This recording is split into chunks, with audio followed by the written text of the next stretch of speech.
Sore kita ketemu lagi di evaluasi. Kita lagi proses untuk pemasangan sensor parkir di depannya. Yang belakang udah ada, yang depan ditambahi supaya nanti biar masuk rumahnya gangnya terlalu sempit, jadi dikasih sensor parkir supaya kalau udah deket dari rumahnya itu masuk ke pintunya biar enggak luka lagi.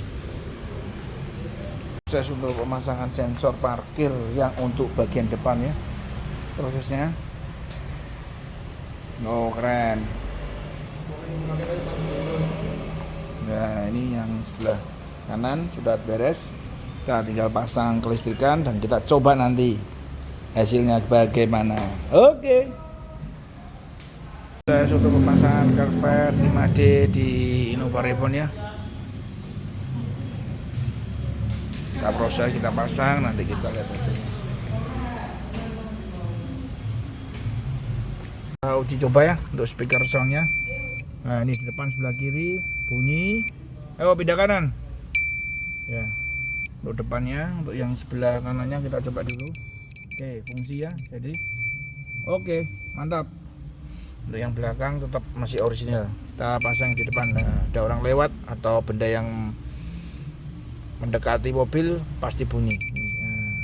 Ini sirenenya bunyi kan. Oke, terima kasih. Untuk pemasangan karpet di Innova Reborn 5D sudah terpasang ya. Ya, ini outrider sudah terpasang juga. Yang mana?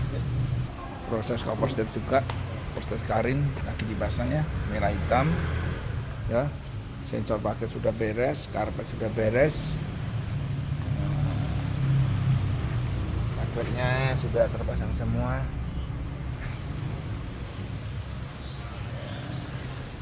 Ada trendel sudah terpasang, untuk cover setir karin sudah terpasang ya.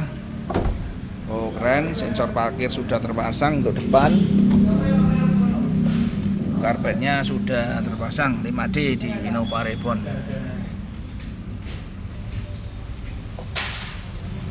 Kita lihat yang bagian tengah sudah terpasang. Untuk bagian seat tengah bagasi sudah. Oke, sip.